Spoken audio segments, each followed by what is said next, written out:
Jakarta ada di kiri apa di bawah sini ya? Sini. Kiri gue. Aku di sini. Oh iya.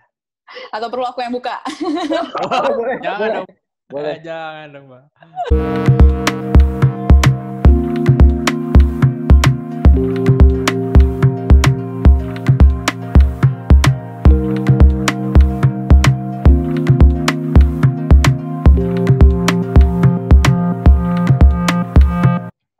Halo teman-teman, balik lagi di Elemen Not Found. Jadi kali ini kita mau ngebahas lanjutannya yang kemarin soal QA interview. Nah, udah ada special guest juga nih di sini. Ada Mbak Agatha Esther, dia Talent Acquisition Specialist di OVO. Halo. Mungkin bisa memperkenalkan diri sedikit, Mbak. Oke, halo, nama aku Agatha, aku Talent Acquisition Specialist di OVO, dan kalau di OVO, aku spesifiknya handle untuk tech, big data, dan product. Oke. Jadi berarti ini ya, kalau interview-interview kayak TE ataupun SDET, QA gitu ke Mbak juga ya? Ya, betul. Nah, oke, siap. Nah, udah berapa lama ya Mbak di OVO-nya? Aku di OVO udah 3 tahun. Jadi dari tahun 2017. Itu dari awal Udah lama juga. Oke. Terus. Nah, mungkin langsung masuk ke pertanyaan aja kali ya. Ini aku ada pertanyaan nih. Pertanyaan pertamanya itu, menurut Mbak itu gimana sih kayak sikap ataupun... Jangan panggil Mbak dong, panggil Agatha aja. Oh, panggil Agatha. Oke, siap. Oh, Agatha aja ya. Mudah gitu, banget ya. Sekarang. Oke, ya ampun, iya baik. Oke, Agatha. Kalau menurutnya Agatha sendiri itu gimana sih sikap ataupun attitude yang baik waktu interview gitu? Oke. Nah, kalau dari aku sendiri ya, kalau misalnya kita memang mau interview, itu adalah be yourself aja. Nggak usah terlalu dibuat-buat, tapi juga jangan semena-mena gitu. Karena kan kita mau interview, jadi tapi sesuaikan juga, tergantung company seperti apa yang kita mau datang untuk interview nih. Jadi, yang namanya research untuk company yang kita tuju, itu penting banget. Kita bisa ngelihat kayak, culture di sana tuh seperti apa sih? Itu bisa kita sesuaikan gitu. Kalau memang kan ada beberapa kayak startup yang lebih young gitu ya. Jadi mungkin kita agak sedikit nyantai, sedikit casual, oke. Tapi kan ada beberapa company yang mungkin cukup formal, itu kita juga harus menyesuaikan. I see. Berarti kalau formal itu apa Mbak? Apakah dari pembawaannya, sikapnya kah, atau penampilannya kah gitu Mbak? Formal. Ya, betul. Jadi sebenarnya mungkin yang pertama banget itu yang pasti dari penampilannya. Dari penampilannya dan dari bagaimana cara kita tersindir langsung. Bagaimana cara kita juga menyapa mereka gitu kan. Ada beberapa company yang baik nama aja, ada beberapa company yang mungkin kita akan lebih baik pakai Mbak, Ibu gitu. Karena attitude itu penting banget untuk di awal-awal interview tuh. Nah ini nih, Mbak, tapi menarik sih, aku boleh nanya, Mbak, berarti kalau misalkan Agatha sendiri kalau lagi telepon gitu, misalnya lagi nanyain satu kandidat gitu ya, dari situ ada scanning apa sih yang dilakuin gitu dari acquisition biasanya kalau dari sekedar telepon di awal gitu? Oke, kalau di telepon maksudnya apa ya yang kita lihat ya pas lagi call di awal ya? Yang pasti kita lihat sense dari kandidat itu sih. Jadi kayak personality-nya, tapi ya mungkin nggak terlalu dalam, tapi kita bisa ngelihat personality dia kayak gimana sih. Karena again, kalau filter dari talent acquisition adalah yang pertama culture fit. Gitu. Jadi kita ngelihat banget dia kira-kira gimana sih, apakah pembawaannya seperti apa, tuh personality-nya seperti apa, kayak gitu. Dan dia passionate nggak sama kerjaan dia, itu pasti kita lihat banget di awal gitu. Dan seberapa interest sih dia sebenarnya sama company kita. Buat tahu hal seperti itu tuh biasanya ada kayak spesifik pertanyaan atau berarti udah masuk ke fase interview ya kalau udah biar tahu fase seperti itu ya, atau dengan kita melihat review CV-nya dia atau portofolionya dia aja udah bisa ada hal yang bisa diketahui gitu kalau dari sisi talent. Jadi kita bisa tahu nih harus bikin CV seperti apa, portofolionya seperti apa seperti itu. Oke, kalau ini ke CV ya. Iya. Nah, kalau CV itu lebih oke kalau kita nggak bisa apa ya, sebenarnya CV itu seperti berbicara sama talent acquisition. Nggak usah muluk-muluk, nggak usah panjang-panjang, tapi dengan singkat dan padat, kita bisa ngasih tahu sebenarnya, apalagi kalau untuk tech ya, sebenarnya teknologi apa sih yang dipakai, project apa sih yang yang pernah kita handle gitu, dan posisi kita di organisasi itu apa sih, achievement kita apa, apalagi achievement ya, karena achievement itu adalah salah satu portfolio kita juga kan. Itu lebih oke kita juga bisa terangin semua itu dengan singkat, padat, dan jelas. Apalagi bisa juga dipilah project dan skill-nya benar-benar sesuai dengan company yang kita tuju. Kalau company memang udah statement nih kalau kita membutuhkan talent yang mempunyai skill A, ya udah kita nggak usah capek-capek ngejelasin tentang skill kita yang kita punya di B. Ya, tapi it's nice to have juga. Tapi lebih oke kalau kita jelasin yang sesuai company harapkan. Jadi tahulah kenapa CV kita tidak direspon ya. Mungkin ada salah dalam membuat CV gitu. Karena selama ini mungkin ini permasalahan mungkin Sekar atau Budi juga dan termasuk saya udah lama banget gak bikin CV. Terus kalau misalnya ada yang kontak, by LinkedIn atau kali. Gitu sih.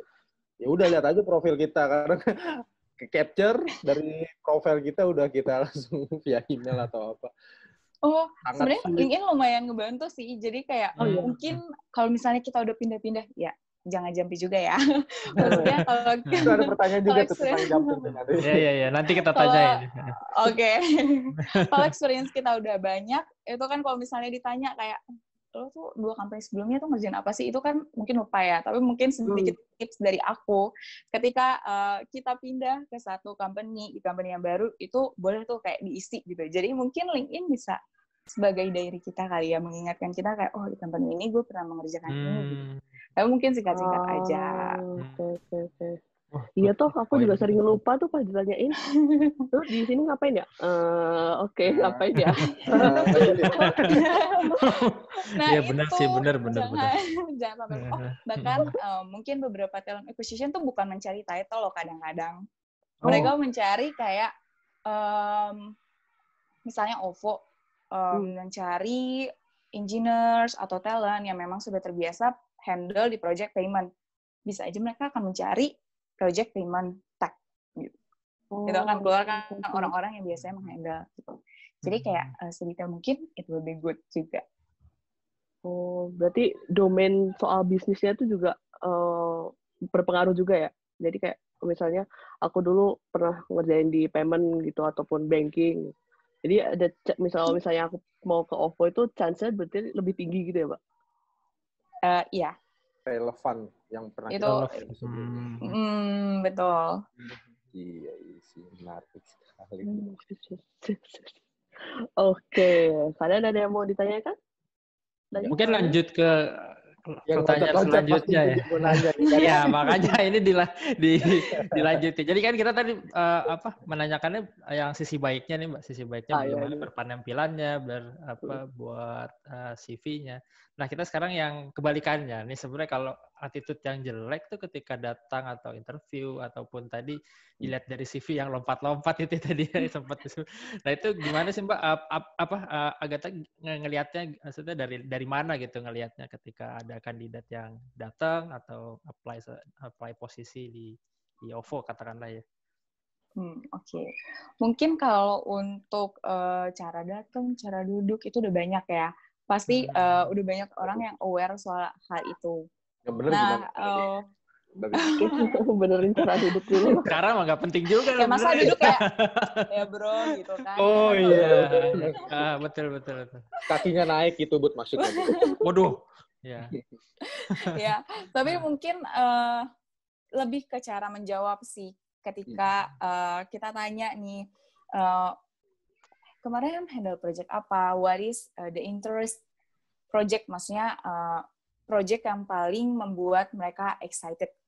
Ya kalau cuma dibilang, iya gue handle project A, kayak terus gitu. Oh kenapa lo suka handle project A? Ya karena celasnya gede. Ya terus kayak gitu. Jadi mungkin kalau misalnya, iya kan kita udah nanya nih kayak apa ya project apa yang paling membuat lo excited gitu. Ya berarti tunjukkanlah kalau itu benar-benar project yang membuat lo excited. Jadi benar-benar ngejelasin ngerjain apa aja dan menurut lo apa yang udah terbaik yang terbuat di project itu. Gitu.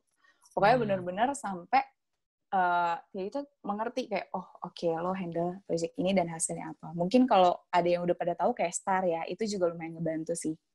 STAR, STAR. Ini yang buat interview, situation. Tadi ada yang unik sih. Jadi dari tadi kan Agatha sempat sebutin kalau dia interest atau apa sih, passionate banget waktu ngejelasin gitu ya.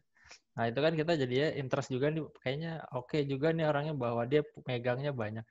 Tapi apa ada kalanya terlihat bahwa kelihatan nggak sih kalau ada orang yang bohong atau mungkin dia terlalu excited akhirnya seperti mendekati melebih-lebihkan atau sok tahu ya dalam tanda kutip. Sama kayak katanya kalau misalnya matanya dijawab ngeliat ke kiri atas. Iya kan, iya kayak gitu itu gestur ya. Sebenarnya itu mungkin kayak kalau Tilly udah kayak otomatis kayak dapat sense itu karena dari keseluruhan ya, apalagi kalau misalnya dari observasi. Tapi pasti interviewer pasti akan nanya dong kayak apa yang dilakukan yang pertama. Oh emang apa aja detailnya nih yang dilakukan gitu. Misalnya spesifiknya apa aja, dan apalagi kalau misalnya memang hiring manager nih yang udah nanya, pasti kan yang dia udah tahu banget kan seluk-beluk dari assignment di posisi ini kan. Pasti dia akan ngegali terus kayak iya ngerjain pakai teknologi A. Kalau misalnya dia membuat atau kayak faking good, itu biasanya akan kelihatan sih. Akan kelihatan. Sampai nanti kan ditanya, resultnya apa? Nah, nanti akan kelihatan tuh. Kalau misalnya dia benar-benar mengerjakan, dia bisa ngejelasin dengan, ya mungkin kan ada beberapa orang yang communication skill-nya nggak oke ya, tapi tetap intinya yang dia akan sampaikan itu pasti akan kerasa sih. Gitu. Kalau dia benar-benar mengerjakan. Benar ya, berarti tips kita kemarin sebelum video ini juga benar berarti ya, maksudnya. Iya, benar. Kita kan juga kadang ini ya ikutan interview gitu, tapi ya kadang ya ngelihat juga kalau ada beberapa kandidat yang membahasnya tuh terlalu melebar atau kadang mendekati ke so tahu gitu ya. Iya, arah ke so tahu. Nah, berarti kita juga dari posisi talent juga bisa melihat hal itu juga, bahwa ketika ada orang yang over atau terlalu mendekat kayak terlalu passionate, akhirnya mendekati ke sok tahu atau bohong, itu jadi ketahuan juga sih gitu ya. Iya. Benar-benar juga sih ya. Oke. Kalau yang relate tadi Mbak, kayak lompat-lompat gitu di mata perusahaan atau di mata HR itu, kalau misalnya mungkin 3 tahun atau di bawah 3 bulan atau di bawah 1 tahun dia udah pindah ke suatu tempat, dan itu mungkin kita bisa lihat di profilnya 2-3 kali itu terjadi, itu ada concern nggak ya Mbak? Mbak, sorry. Aku nggak tahu ya. Agatha. Aku kalau TA lain mungkin beda-beda ya mereka prinsipnya. Tapi kalau aku pribadi, aku bukan berarti langsung ngedrop profile ini. Apalagi kalau misalnya memang dia punya skill yang sangat relevan ya dengan posisi satu ini. Kalau misalnya aku pribadi, pasti aku akan tanya dulu sih kayak sebenarnya apa sih alasan dia bisa sejampi itu. Tapi kalau misalnya memang udah terlalu banyak, sudah sampai di 3 company dan 3-3-nya dia kurang dari setahun, itu mungkin chance untuk aku skip lebih besar. Iya. Gitu. Tapi mungkin kalau di 2 company atau bahkan cuman di company dia yang 1 sebelumnya, itu pasti aku akan tanya dulu gitu sebenarnya what's the reason-nya. Wah, ini aku boleh nanya dikit ya? Bentar, aku dulu ya. Oke. Silakan. Kalau itu tadi kan jumping-jumpingnya kan kemungkinan karena dia bosan atau gimana ya? Kalau misalnya jumping-jumpingnya tuh karena kantornya tutup gimana, Mbak? Nah itu dia. Iya. Kita salah satu bisa. kandidat yang seperti itu ya. Nah, kalau kayak gitu kasusnya bisa di-put sih di CV-nya gitu. Di-put di CV-nya the reason of leaving-nya. Reason of leaving-nya gitu. dikasih tahu. Itu ngemudahin kita juga. Makanya itu yang aku infoin, kita buat CV itu seperti kita berbicara sama rekruter. Sebisa mungkin mereka bisa tahu. Nggak pernah ngasih itu sih kayak reason of living-nya gitu di situ, di resume itu. Harus tunggu ditanya. Berarti harus Kalau tadi aku mau nanya ini sih, jadi misalkan ada si Marlil nih, misalnya Marlil interview terus dilihat nih CV-nya, wah lompat-lompat terus nih. Nah dari Agatha sendiri, kadang kalau misalkan wah ini kayaknya company temen nih gitu. Sempet nanya-nanya nggak sih ke HRD sebelah gitu, ini tahu kandidat ini kan? Ini kayaknya ada yang apply ke kantor gua nih gitu, ada gitu nggak sih Mbak kalau di Agatha kalau di apa namanya di kantor gitu, di OVO lah atau enggak di tempat yang lain lah gitu ya, talent posisi talent gitu. Oke, itu balik lagi ke tim masing-masing. Kalau aku pribadi itu auto. Itu auto gitu. Auto kayak, oh ada teman gue nih. Yang ini gimana? Oke nggak gitu. Tapi biasanya aku sama teman-temanku ya be profesional aja. Kalau misalnya memang talentnya udah open, ya ngapain kita halang-halangin sih? Nggak boleh ngalangin rezeki orang gitu. Ntar kalau misalnya nanya ke temennya, terus ketahuan kan kita pengen mencoba opportunity baru gitu, jadi ditahan deh kayak gitu kan, jadi agak ruwet jadi. Tergantung. Tergantung ya. Oke, berarti silakan Bu Saka. Langsung bisa lebih spesifik Bu, ntar kita move ke ini move ke pertanyaan soal QA-nya kayak. Balik lagi karena concern kita. Nah itu kalau menurut Agatha tuh karakteristik seperti apa sih kayak yang dicari sama company gitu. Misalnya untuk yang awal mungkin posisi junior kali ya. Junior kan bisa mungkin yang fresh grade bisa apply juga. Itu nyari kandidatnya tuh yang kayak gimana sih untuk posisi QA ataupun SDET ini. Oke. Kalau untuk benar-benar fresh grade, kita kan nggak bisa terlalu ngelihat performance dia sebelumnya seperti apa. Kalau aku pribadi akan melihat dia seberapa passionate-nya dia sih dengan posisi ini. Karena itu menjadi dasar yang kuat untuk dia bisa kita develop. Kalau misalnya dia benar-benar sudah passion di posisi QA. Gitu. Nah, itu lumayan penting di sini. Dan yang kedua, dari experience dia di internship. Jadi kalau sekarang sih internship itu penting banget sih. Iya. Bahkan ada yang mengharuskan internship ya. Iya, betul. Betul. Jadi ya seenggaknya ketika mereka udah join sama kita, nggak dari nol banget gitu. Seenggaknya dasar-dasarnya dia udah punya. Gitu sih. Oke. Terus kalau untuk yang posisi senior gitu gimana? Kalau untuk senior, ini bukan di people manager ya. Kalau untuk di senior sendiri kita pasti dijelasin level manager. Iya. Sekalian ya. Sekalian. Paket lengkap lah. Oke. Kalau di senior itu pasti kita lihat dari performance-nya. Selain dari performance-nya, yang kedua pasti dari problem solving-nya. Karena kita ekspektasinya dia sudah less supervisi. Oke. Gitu. Dia yang udah bukan mentor lagi. Jadi kita lihat performance-nya, bagaimana dia menyelesaikan masalah. Ya, ini di luar technical skill ya. Itu udah paling utama gitu. Dan yang paling utama lagi adalah culture fit. Karena culture fit itu sangat penting. Gitu. Karena kalau misalnya dia punya skill yang oke, dia punya performance yang oke, tapi kalau misalnya culture yang nggak fit, itu biasanya jadi membuat dia redup, sayangkan. Jadi kita harus lihat. Gitu. Berarti ini yang kemarin kita bilang kan kayak seharusnya kandidat tuh cari tahu juga tentang culture-nya perusahaan yang dia tuju. Kaca perusahaan itu. Betul. Memungkinkan nggak buat dia kira-kira cocok atau nggak, berkontribusi sesuai ekspektasi atau nggak, karena itu pengaruh banget ya. Betul. Kalau soal kayak communication skill itu tuh penting nggak sih sebenarnya? Nah, misalnya di level engineering ya? Iya, di level engineering gitu. Misalnya dia jago banget nih di tech-nya gitu. Tapi mungkin orangnya kaku atau mungkin agak sulit untuk mengeluarkan pendapatnya gitu. Ya karena Opat gitu ya. Udah tahu ya, kalau orang engineer tuh biasanya gini, mereka mempunyai keterbatasan komunikasi. Biasanya ngomong sama komputer mulu gitu kan kalau engineer. Engineer tuh agak egois ya, cuma mau dimengerti kayaknya. Wah, iya. Bener banget. Ini sepertinya pengalaman pribadi.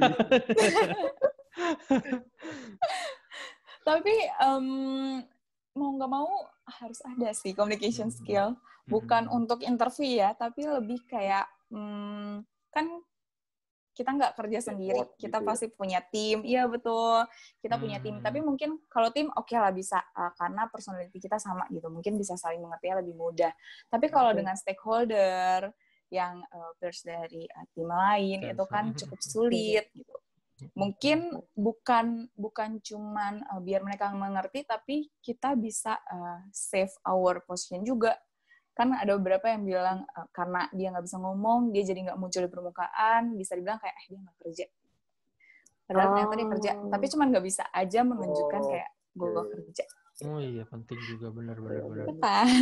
Berarti redup itu tadi bisa dibahasakan bahwa sebenarnya dia impact-nya gede, tapi berarti orang nggak tahu dia itu kontribusinya besar gitu. Tapi ada juga yang ngomongnya gede tapi nggak ada kontribusinya. Iya. Itu lain cerita. Iya.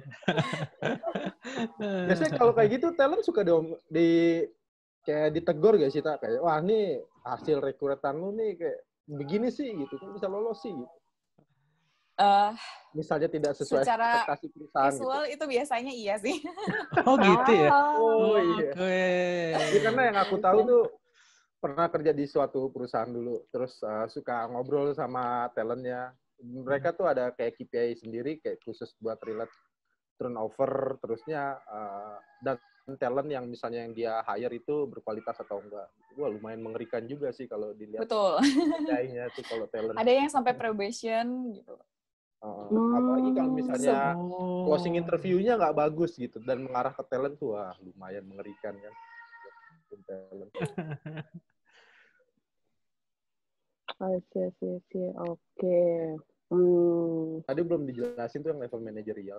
Oh iya, belum tadi. Tadi baru senior. Kayaknya itu yang ditunggu-tunggu lagi. Iya ya. Oh, ketahuan ya.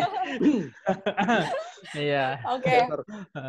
Kalau posisi manajerial itu tergantung kebutuhan company. Ada beberapa company yang masih ngelihat technical skill-nya juga.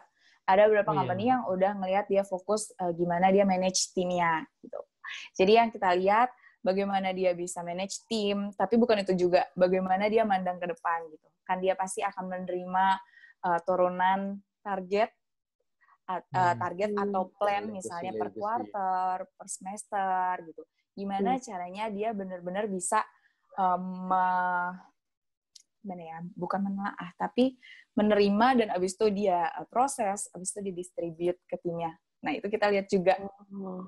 Gitu, itu dari leader itu yang kita lihat, dan seberapa mature-nya dia dalam menghadapi problem, seberapa mature-nya dia juga dalam menghadapi stakeholder, karena kan kalau udah di posisi manager, stakeholder yang akan dia hadapin mungkin bukan cuma selevel dia, mungkin bisa sampai di level head, C-level, kayak gitu. Itu jadi maturity juga salah satu hal yang penting juga.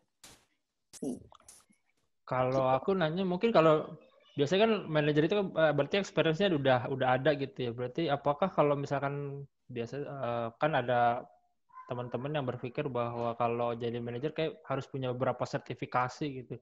Nah, sertifikasi itu sebenarnya kalau dilihat dari engineering segitu impact-nya nggak sih? Maksudnya dilihat manajer itu bagus nggak kalau ketika udah ada sertifikasinya gitu, secara nggak langsung dilihat. Apa sebagai nilai plus aja gitu. Tergantung sih, untuk beberapa posisi mungkin iya, tapi again balik lagi sih dari pengalaman itu lebih lebih dilihat, maksudnya proporsinya lebih besar dibandingkan itu. Seberapa sesuainya pengalaman talent sebelumnya itu proporsinya lebih besar dibandingkan sertifikasi. Tapi kan ada beberapa posisi yang memang sertifikasi itu butuh. Jadi memang dilihat lagi dari posisinya masing-masing juga. Kayak semisal mungkin Bu Sukar kayak lihat di interview-interview di luar negeri itu kan pasti dia nanya STQB certification gitu-gitu kan sih. Karena kayak ada preferrednya dia yang udah punya ISTQB yang CTFL yang foundation level gitu.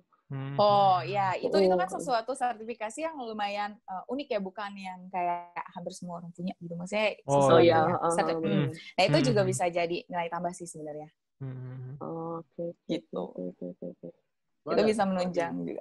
Pertanyaan yang lumayan bikin penasaran, kayak misalnya ada level, dia nyari level head manajerial atau leaders deh, level leaders. Sementara misalnya ada suatu kandidat yang emang dia udah ada di level senior dan emang masuk ke level manajerial gitu, apakah ada kesempatan nggak buat teman-teman yang seperti itu? Ada banget. Ada. Jadi pasti yang belum punya pengalaman nge-leaders pun mungkin ada juga ya berarti. Iya, pengalaman dia nge-lead tim itu harus ada sebelumnya. Mungkin secara title belum, tapi dia ada pengalaman untuk nge-lead tim, itu bisa di-consider sih. I see. Berarti kalau misalnya, biasanya kalau ada lowongan buat leaders atau buat supervisor atau buat head atau buat managers, berarti ada sedikit requirement dia harus ada pengalaman di bidang itu sebelumnya, karena rata-rata sih emang yang dicari udah pernah di posisi yang sama gitu. Yang uniknya buat golongan-golongan manajerial kan seperti itu tuh. Jadi seolah-olah tidak terlihat ada peluang buat yang orang emang merasa dirinya udah ada di kompetensi seperti itu, tapi belum punya titelnya gitu, seperti itu. Sebenarnya ada sih, tapi memang lebih kecil dibandingkan orang-orang yang memang udah dari posisi yang sama. Berarti kalau buat teman-teman yang kayak gitu, mendingan push aja bos lu buat buru-buru posisi. Baru lu cabut. Jangan balik, bukan push bos lo, tapi push diri lo sendiri untuk ngebuktiin ke bos lo kalau ada ini lebih positif, Lil. Tadi kan konteksnya kalau udah merasa dirinya layak tapi jadi dia mencari di luar tapi kesempatan kan tadi. Iya, betul. Wah, ini benar-benar ditempatkan seperti perusahaan ya, bukan seperti di posisi secara pribadi. Bagus deh. Aku ada nanya lagi dong. Jadi misalkan tadi kan sempat bahas bahwa ada culture fit juga kan. Kalau dibalik gimana? Misalkan dia memang katakanlah engineer dan sebenarnya culture fit-nya bagus, maksudnya dia komunikasinya bagus, kayaknya kerjasama sama orang bagus, tapi ada berapa skill yang belum dia pegang gitu pada saat itu, tapi itu menjadi job spesifikasi kandidat yang apply gitu. Itu seperti itu, apakah ada kesempatan nggak sih untuk yang seperti itu, atau memang kesempatan seperti itu balik lagi ke permintaan timnya gitu, tim yang misalkan katakanlah BL atau OVO gitu untuk nge-hire yang proses kayak gini nggak apa-apa, tapi apakah bisa ada kesempatan nggak sih yang semodel ini gitu? Biasanya itu recruiter akan discuss lagi sih sama hiring manajernya gitu. Kan pasti kita susah ya cari kandidat yang benar-benar sempurna, karena kesempurnaan hanya milik yang di atas gitu ya. Betul. Iya, makanya betul sekali. Tapi another point-nya adalah selain ada yang miss itu, kita lihat nih seberapa besar kemungkinan dia bisa kita develop atau bisa kita training atau bisa kita challenge untuk bisa nge-fulfill skill yang dia belum punya. Berarti gitu, tetap makanya, ada chance untuk dia membuktikan dirinya gitu ya? Iya betul. Makanya yang pertama pasti harus be yourself aja, jangan jadi soto ya, karena itu jadi minus. Wah, betul jadi banget kalau misalnya, jadi sebenarnya kalau misalnya emang belum terlalu ahli dalam suatu hal, infoin aja. Oh. Tapi tunjukin juga kalau kita interest lo untuk belajar itu. Gue tahu gue kurangnya di situ, tapi gue interest untuk menutupi kekurangan gue itu. Oke. Aku ada pertanyaan yang lumayan unik sih sebenarnya. Ini dari pengalamanku beberapa interview ke belakang ya. Sebenarnya udah dari segi salary udah cocok, dari segi benefit udah cocok. Ternyata biasanya kalau aku ada satu session lagi tuh kayak ngobrol sama beberapa orang, buat ngobrolin masalah development-nya seperti apa, day to day-nya seperti apa. Terus jadi gara-gara itu jadi nggak seret gitu. Terus ini kan kalau aku melihatnya kalau kita interview itu harusnya kan dari dua sisi ya, ya. Kayak misalnya, oke, perusahaan cocok sama gue, tapi belum tentu gue cocok sama perusahaan. Gitu. Daripada gue take the risk, mendingan gue tahu dulu informasi lebih detailnya dengan gue ngobrol dengan orang-orang yang ada di dalamnya seperti itu. Nah, kalau dari sisi perusahaan nih gimana nih kalau menghadapi orang yang seperti gue kayak gitu? Maksudnya, wow, semuanya udah oke nih, tiba-tiba dengan gue diskusi dengan beberapa orang jadi nggak oke gitu kan. Terus biasanya talentnya bilang sih, oh itu nggak kok Mas. Sebenarnya nggak begitu, gini gitu. Di kita nggak terlalu difus kok, bla bla bla bla. Ternyata dengan yang saya dapat informasi dari dalam itu berbeda. Itu gimana ya? Itu berarti, maksudnya talentnya yang tiba-tiba jadi nggak mau gitu? Enggak, nah itu sebenarnya. Iya, kandidatnya. Kandidatnya kan? Kandidatnya kan, maksudnya yang tiba-tiba, gue nggak jadi deh gitu ya. Iya gitu, betul. Nah sebenarnya itu kurang profesional sebenarnya. Itu harusnya kita sebagai catat, sorry to say ya. Catat. Sebenarnya itu yang harus dilakukan di awal-awal gitu. Jadi itu yang harus kita lakuin banget nih. Jadi sebagai kandidat kita do our best lah untuk cari tahu company ini tuh seperti apa, benar-benar cocok atau enggak gitu. Jadi nanti ketika udah offering ya udah kita udah benar-benar yakin. Iya. Karena udah benar-benar clear. Kalau offering itu kan kayak kita oke udah cocok semua, terus kalau menurut dari aku pribadi kayak kurang etis. Wow, lu belum tentu oke kok sama gue, udah mau ngajak ngobrol sama head-nya atau sama VP-nya atau sama peer atasnya dan lain-lain seperti itu. Jadi kalau aku memandangnya, berarti udah dari talent oke, skill gue misalnya mencukupi, dan gue bisa diterima dengan segala penawaran gue, ya udah abis itu gue baru pengen ngobrol deh sama di dalamnya. Jangan sampai gue kayak seperti masuk ke kandang macan gitu. Keluar dari kandang macan masuk ke kandang singa atau sebaliknya seperti itu. Tapi takutnya kan malah jadi nggak cocok kan, daripada ntar dijalanin paksa dan lain-lain seperti itu. Nah, itu harusnya benar alasannya. Harusnya ditaruh di sebelum offering. Itu lebih oke. Oh iya. Jadi, rekruter lumayan open kok. Kalau misalnya kita bilang, boleh nggak sih kalau misalnya gue juga ngobrol nih sama head-nya gitu. Apakah memungkinkan gitu. Toh, akhirnya dia memungkinkan kan. Ternyata memang bisa gitu. Ada baiknya kita melakukan itu di sebelum offering. Jadi, pas masuk di offering, benar-benar udah sama-sama oke dan oke. Meminimalisir. Meminimalisir. Berarti kalau pemikiran gue mikirnya kayak gini, talentnya ntar ngerasa, ngapain sih orang belum tentu diterima juga gitu. Iya, udah mau ngajak-ngajak ngobrol gitu. Mungkin ya, sebenarnya penyampaiannya mungkin ya. Iya. Tapi emang mungkin beda-beda ya. Tapi biasanya kita menyampaikan concern kita gitu. Biasanya nanti rekruternya juga yang akan kasih advice sih. Sebenarnya kayak apakah sudah saatnya untuk ngomong atau nanti aja gitu, nggak apa-apa kok, karena rekruter juga bisa loh jadi teman diskusi. Wah ini penting sekali ya, betul. Itu dicatat. Dicatat ya. Bisa jadi teman diskusi. Wah ini kita lanjutin ke next question-nya, karena tadi kita udah ngebahas tadi ada yang ngomongin salary, kita juga ngomongin udah salary, terus kita ngomong. Nah sebenarnya kalau proses hire kandidat sendiri gitu ya, sebenarnya waktu nego gaji itu baiknya kan biasa ada yang nanya di depan ya, maksudnya ada yang nanya di depan, karena salarinya berapa sih, itu ekspektasi salarinya berapa sih gitu. Ada juga yang mungkin ada kandidat yang prefer ya udah nanti di belakang deh, ketika udah enak sama-sama tahu bahwa ini oke, ini udah asik, tempatnya oke, kandidatnya juga oke, nanti kita ngomongin Terserah lah berapa aja digajinya gitu. iya. Misalkan negonya di belakang gitu. Nah, sebenarnya propernya tuh baiknya tuh baiknya kayak gimana? Apakah ketika kita jawab di depan itu mempermudah proses ataukah kita jawab belakangan malah mempersulit proses? Baiknya gimana sih? Tiap company beda-beda sih. Beda-beda ya. Beda-beda. Again, itu ditanya lagi aja sih ke rekruternya kayak, oke, gue mau nanya nih, ini oke nggak ya buat lo kalau misalnya gue tanya gitu. Kalau misalnya memang enggak, pasti dia akan bilang. Karena sebenarnya yang aku tahu ya, ada banyak company itu yang benar-benar baru bisa menentukan itu ketika hasil interview udah keluar. Gitu. Jadi ada beberapa juga yang kalau misalnya kandidat tanya di awal, ya kita juga nggak tahu gitu. Ya lo interview aja dulu, kita lihat dulu hasilnya, baru kita bisa ngelihat lo itu ada di mana, range-nya akan berapa gitu. Karena kan, gitu. Karena seharusnya kan idealnya your salary will your skill will kok kebalik ya gue.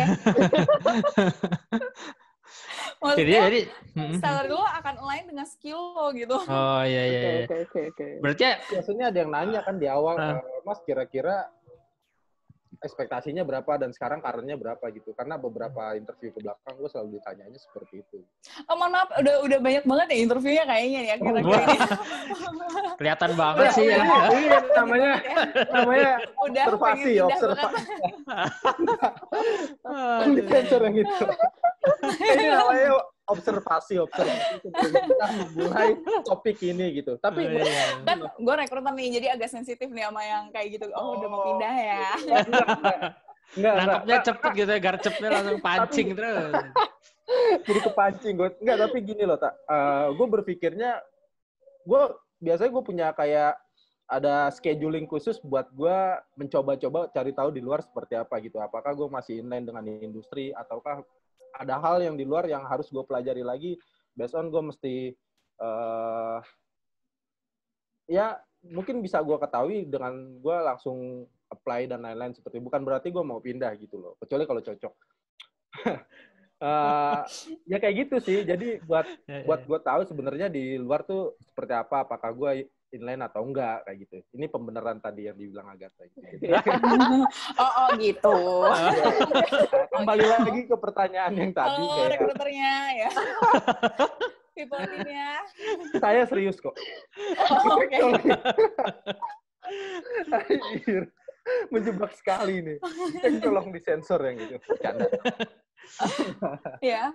Lanjut yang tadi kayak misalnya beberapa yang ditanya, beberapa sebelumnya gue ditanya kayak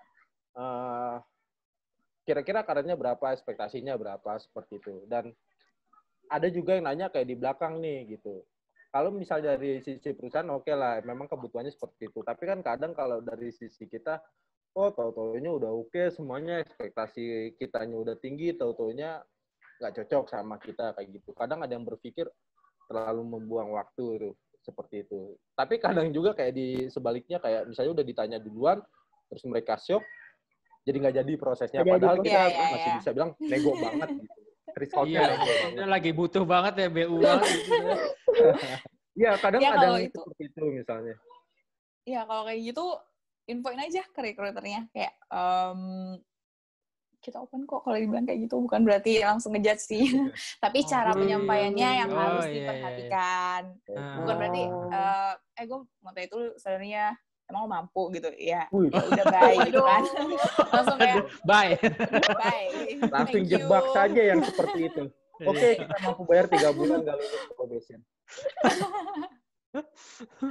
Iya. Ya itu nggak apa-apa sih sebenarnya. Tapi ya itu cara penyampaiannya aja gimana. Ya kadang soalnya kan tabu banget ya, kadang-kadang orang jadi agak segan juga kandidat nih, waduh gimana ya kalau ngomongin offer di awal gitu. Tapi tadi Agatha juga sempat bilang kalau itu sebenarnya biasa-biasa aja kalau diobrolin dari awal gitu ya. Iya, betul. Apalagi kalau di startup, toh umurnya juga rekruter kan nggak ya kita gini kan, biasanya lebih open minded kayak ya udah kalau misalnya ada concern apa, ada pertanyaan apa, sampein aja. Ya paling kalau misalnya ada yang aneh nggak ngatain di depan, di belakang kan paling. Langsung Bercanda. Bercanda.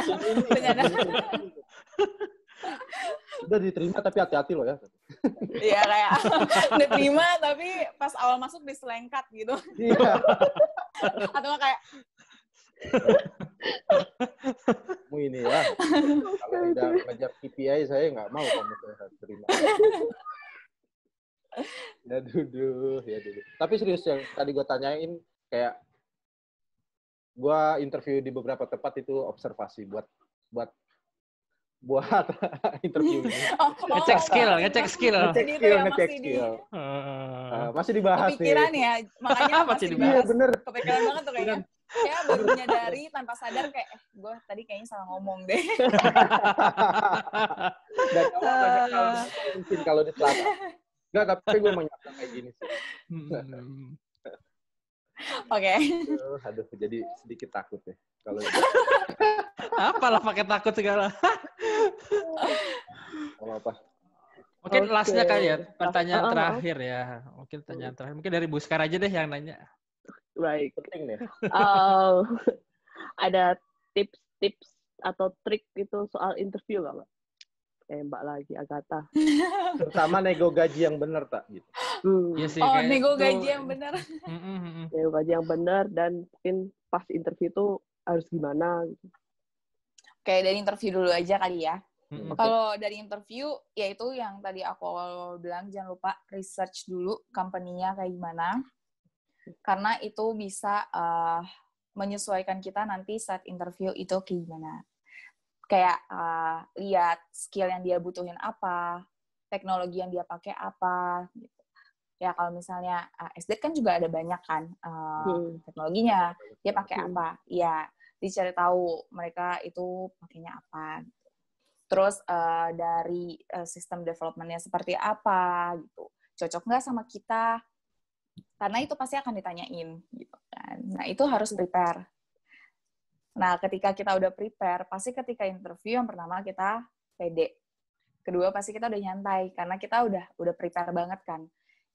Nah, bisa tuh di-googling juga atau dicari di YouTube kira-kira kalau QA itu Q&A-nya akan seperti apa sih pas interview. Itu lumayan ngebantu kita untuk itu ada kita ada videonya. Jadi, itu Mbak ya. Iya. wah, itu bisa tuh. Pokoknya prepare aja. Jadi nanti pas udah hari H itu pasti udah tinggal kita ikutin aja alurnya. Yang pasti be yourself, jangan terlalu menganggap diri kita rendah. Itu juga big no-no. Tapi jangan menganggap diri kita juga tinggi. Gitu. Jadi benar-benar be yourself aja. Dan yang pasti jangan lupa sell yourself juga, tapi in positive way. Oke. Gitu ya. Sell yourself. Oke. Jangan sampai ada yang kelupaan tuh, misalnya kita punya performance oke, disimpan tuh nggak baik gitu. Harus kita tunjukkan, harus kita pamerkan. Baik. Gitu. Insightful sekali ini ya. Iya betul ya. Wah ini banyak sekali sih ininya inputnya. Tapi terakhir tadi pertanyaan yang soal ini dong. Maksudnya tadi kan nego kita soal ya? nego, iya nego betul kan gaji. kelupaan nih ya. Kalau nego sebenarnya mirip sih kayak waktu interview. Jangan menganggap diri kita juga nggak ada nilainya. Itu juga nggak, jangan. Dan jangan menganggap diri kita juga tinggi. Ada baiknya kita juga do some research di internet. Itu kan biasanya banyak ya beberapa insight juga biasanya di posisi ini dengan berapa tahun pengalaman, itu biasanya berapa sih? Gitu. Itu juga kita lihat. Tapi kalau misalnya hasil research-nya gitu, bedanya hampir 5 kali lipat, ya bukan berarti kayak abis itu kita bilang ke company, gue maunya tuh 5 kali lipat dari yang current salary gue, itu ya, enggak juga gitu. Menarik. Perlu dicoba ya lihat kamu lihat. Karena dari sisi company, secara kasar pasti mereka berpikir kayak, oh emang udah bisa menjanjikan gue apa, bisa sampai gue ngasih lo 5 kali lipat dari gaji lo yang sekarang gitu. Ada baiknya nanti kita pas udah masuk, kita tunjukin kayak performance gue oke gitu. Pasti company nggak akan menutup mata dong. Oke, benar-benar. Gitu. Jadi oh ya, lanjutin deh. Gue mau tahu juga apa yang gue lakuin salah apa nggak seperti yang tadi. Tetap ya. Ya itu. Bersama research juga sih. Itu penting. Jadi kita tahu sebenarnya kita di market gitu di mana gitu dan seberapa yang masih make sense gitu. Tapi jangan sampai kita nego lebih kecil atau bahkan ada yang nggak cover dari kita. Itu juga bisa jadi bahan pertimbangan. Ya tapi lihat lagi juga situasi dan kondisi company seperti apa. Kadang gue, misal pribadi nih, kayak pengalaman, gue paling nggak jago buat nego gaji gitu. Jadi misalnya ditanya karennya berapa, karennya biasa gue ngasih sekian gitu. Katakanlah misalnya 30% gitu. Kadang kalau misalnya langsung oke gitu, misal diterima, wah nyesek banget itu sumpah. Kayak gitu gue kasihan gitu. Terus juga kadang gue selalu bilangnya kayak gini, di sini dengan yang benefit gue dapat sekarang di perusahaan sekarang gue bekerja sekian. Kira-kira jika gue bisa bekerja sesuai ekspektasi kalian, apakah gue bisa readjust lagi atau enggak gitu? Itu salah gak sih kalau misalnya kita ngomongin di awal seperti itu gitu? Enggak sih, tapi sebenarnya nanti pasti recruiter akan reflect, ya nanti kan kita akan ada performance appraisal kan. Nah, bisa di situ. Oke, I see. Kadang kalau nego, ya udah, resultnya di sini berapa? Dan kalau misalnya gue sesuai ekspektasi, mungkin gue bisa meminta yang lebih dari sekarang gitu. Biasanya. Okay. Ya mungkin itu di row-nya performance appraisal itu ya mungkin bisa dijawab. Iya. Kalau nego masalah, oke, misalnya benefitnya udah oke, terusnya netnya udah, pokoknya segala gaji udah oke, tapi ada hal yang belum oke, benefit ini ya, kayak asuransi kesehatan biasanya nyangkut di situ. Dan biasanya kalau perusahaan itu ada range-nya, kan asuransi buat level apa sampai gimana gitu. Dan kita kalau mau up itu kan nggak bisa kan, biasanya mentok di situ. Terus gue nego biasanya ya udah lebihin dari net yang kemarin gue obrolin, buat gue bisa asuransi di luar. Seperti itu tuh masalah gak sih kalau kayak gitu di mata HR dan perusahaan kayak gitu? Enggak sih. Jadi sebenarnya kalau nego itu ya namanya juga nego kan. Iya, betul. Kedua pihak itu pasti akan open. Asal ketika kita nego itu beneran ada reason-nya yang jelas gitu. Dan apa lebih bagus lagi kalau misalnya kita bisa kasih buktinya gitu, kayak nih loh kan yang lo tawarin asuransinya lebih kecil nih daripada yang gue dapat sekarang nih gitu. Ya habis itu kita lempar ke mereka bisa effort atau enggak gitu kan. Ya tapi kita juga be open juga, apapun yang mereka putuskan ya baik lagi kita gitu. Jangan mau apa enggak gitu. Ya tinggal infoin aja sih semuanya. Berarti CV-nya bisa ditaruh kemana ya? Itu tadi di-infoin aja Lil CV-nya maksudnya gitu. Oh gitu. Wah ini insightful banget sih ya dari pertanyaan awal sampai akhir ini. Ntar Agatha bilang kalau gue apply ke sana udah jangan Maril jangan. Enggak, sorry ini. Gitu. Coba lihat dulu videonya nih. Tahuan langsung orangnya gimana. Nanti langsung gue kasih ke hiring manager gue, ini ya, lihat ya ke link ini nih orangnya ini. Di blok ya, di blok. Serius jangan dong, jangan. Ya enggak dong. Oke ya, berarti udah ya banyak banget yang kita bahas, insight-nya banyak banget supaya ini dari aku pribadi yang lihat dari awal itu banyak banget jawaban yang tadinya nggak terfikirkan sama sekali, jadi insight baru buat kita dan mungkin segitu dulu kita bahasnya. Terima kasih Agatha udah hadir dan udah ngebahas bareng kita. Semoga sih teman-teman yang nonton ini juga bisa ngambil insight-nya dan juga bisa disebar ke teman-teman yang lain. Jangan lupa untuk follow, terus juga klik subscribe untuk channel kita. Dan juga balik lagi, itu tadi kita teman-teman tadi juga melihat banyak hal yang bisa diimplementasi, dicoba-coba gitu ya. Dan mungkin itu aja sih ya kalau dari kita. Terima kasih banyak, terutama untuk Agatha. Terima kasih sekali sudah hadir walaupun panjang dan seru sekali. Kita harus Iya. akhiri dulu di sini. Apalagi Marlil kayaknya perlu ada concern one-on-one langsung. Iya. Boleh jangan lupa add linkin aku ya. Oh iya tuh benar ya. Ntar kita taruh di bawah. Iya benar-benar. Aku dan open juga- banget kok kalau misalnya memang ada yang mau ditanyain, reach out aku aja via LinkedIn. I will. Mungkin kita bikin sesi Happy. itu ya, ntar langsung dijawab sama Agatha, misal di Perlu buat Slido nggak? Wow. menarik. Bercanda-bercanda. Oke, terima kasih banget kasih. waktunya. Kapan-kapan kita diundang lagi, jangan ditolak ya. Jangan kapok ya. Oh ya Jangan boleh kapok ya. boleh. Iya thank you banget aku juga udah diundang. Semoga yang aku sampaikan bisa menjadi insight untuk teman-teman yang lagi Oh, nyari pasti. opportunity baru Heeh. dan semangat. Semoga dapat yang terbaik. Oke, Amin. terima kasih dan terima Aminnya kasih kencang dan- banget ya. Iya. Anjir. Kena lagi gue. Buat teman-teman di luar sana biar dapat opportunity yang cocok buat mereka. Iya, Amin. kita doakan dengan bekal ini Anda mendapatkan pekerjaan yang Anda impikan gitu. Amin. Jadi, terima kasih. Terima kasih itu aja dan terima kasih dan bye-bye. Bye, thank you. Thank Go, you.